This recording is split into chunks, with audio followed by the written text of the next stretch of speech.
Okay, so we're making a little progress this morning on getting ready to start the LS. I'm doing the oil priming. I got a cheap garden sprayer. I filled it full of oil and I've got it connected. I got a hose barb and then a M16 fitting to go into the block. And as you can see, I got it under slight pressure and she's oiling pretty good. So hopefully we will actually have some oil pressure. This side looks a little drier. It's coming to it, but opposite side of the engine, maybe I need to pump her back up again. See if we can get a little more pressure going.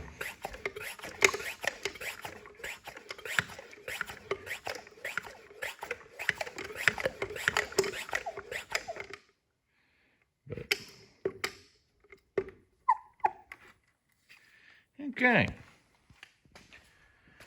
But yeah,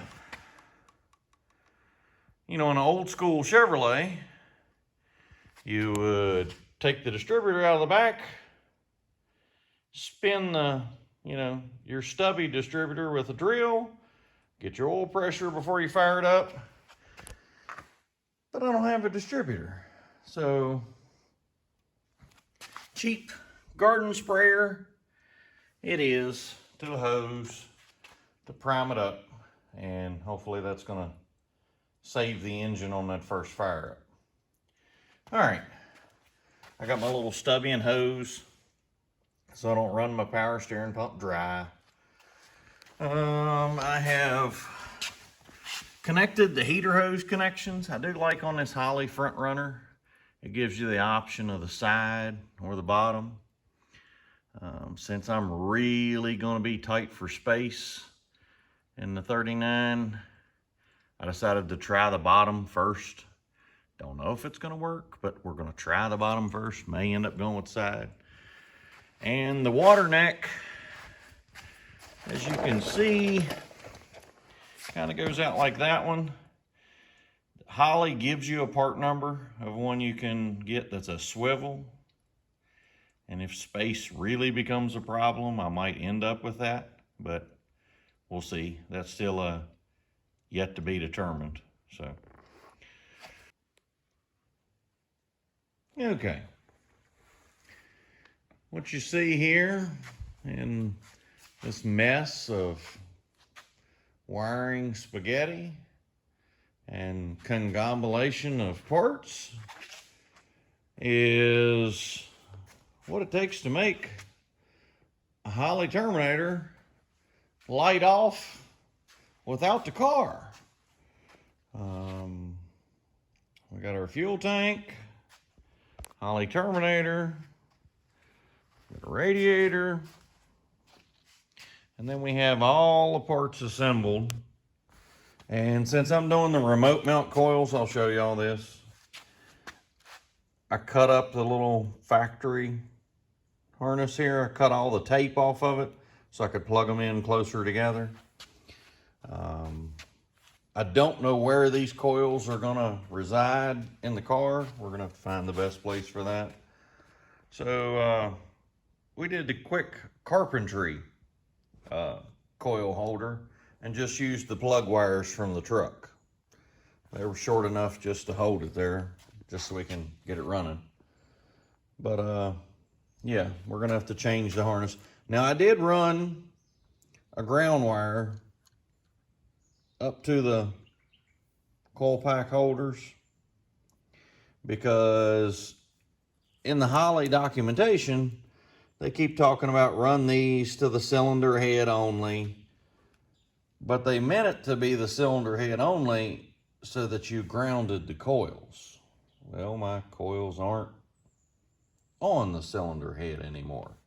So I ran a little ground wire just to connect them, just because I know all electronic motors, you know, the LS's, the Coyotes, and the new Hemis, they're all real ground particular.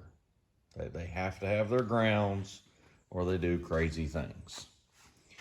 We actually did get the wires switched on the IAC. We switched pins A and C to get it to idle right, since that one has the Chrysler sensor.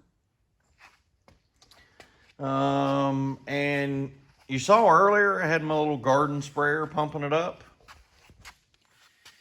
If you look here, see how it kind of looked wet and a little cleaner on spots? It was because quite a bit of oil came out of the oil pressure sensor. Well, we replaced the sensor and now there's not oil coming out. So yeah, that was a good thing, considering the firewall would have been right about here in the car. That's a great reason to start up on sitting on the stand, so I could have found that. But let's go through the wiring here. What we got. This is the blue wire is if you want to run a tack signal, you know, to an external tack. Right now, I don't need any of that. This one is running to battery feed. The red wire, solid red. Make note of that, solid red wire. Running to a battery feed. And then we have the green wire. The green wire is running to a relay. And I run the relay, fire the fuel pump in the tank. Now, you didn't have to run a relay. The Holley documentation says their kit will run up to a 15 amp fuel pump. Well, I didn't figure, you know, I was going to check the amp draw on the pump. So I would just put a relay to protect the Holley, because I'd hate to burn up the output on a brand new Holley. So put in a relay, run the fuel pump, everything's fine. Now, the next wires we have is the red with the white stripe on them. And those, for each one, there's one for the Holley transmission, and then there is one that comes off the Holley for the engine.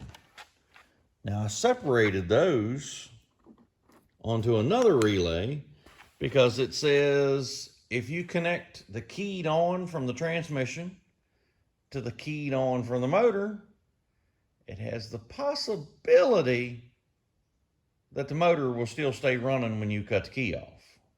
So, I put a relay to separate those two signals, so now the motor doesn't stay running. And you see we got just the fuel plumbed in, going through 87 feet of hose, going round and round and round, going over to the fuel rail. And yeah, here's what we did last night. Pulled transmission. So as we walk around, we'll turn keyed on. You hear the fuel pump prime.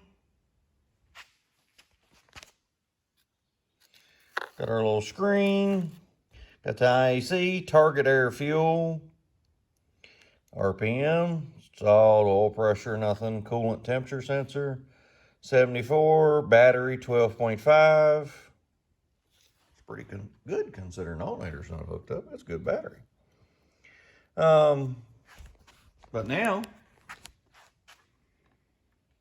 turn the key.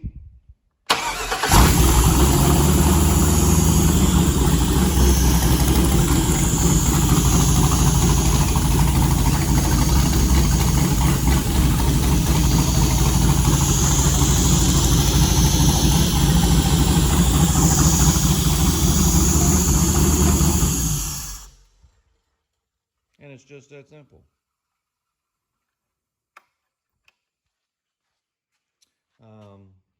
Yeah, It's just that easy. Now we did have to adjust the throttle position sensor.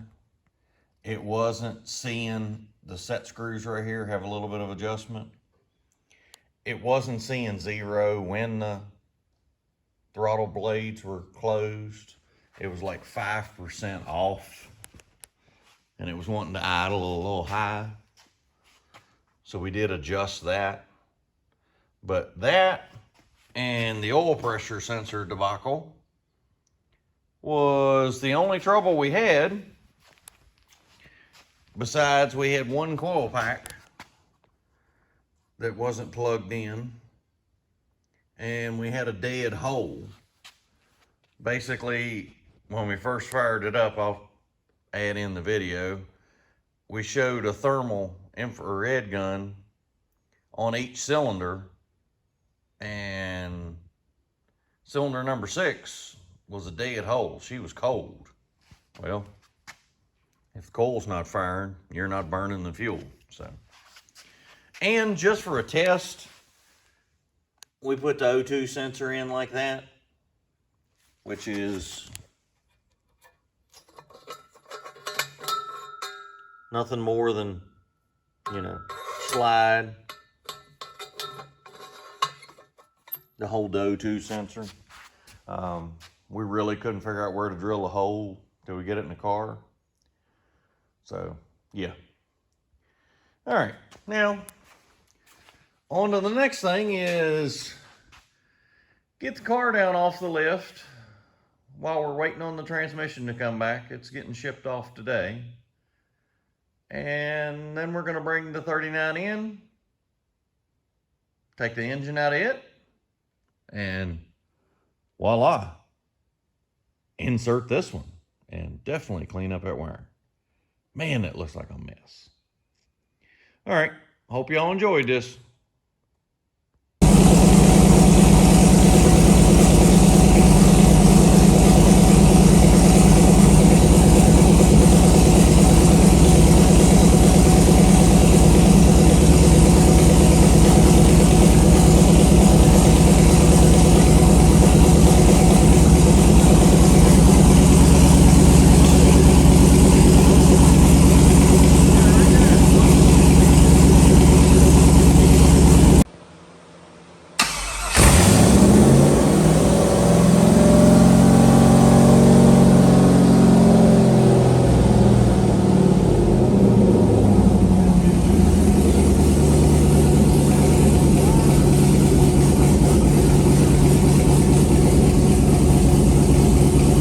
Thank you, Lord. Thank you for today.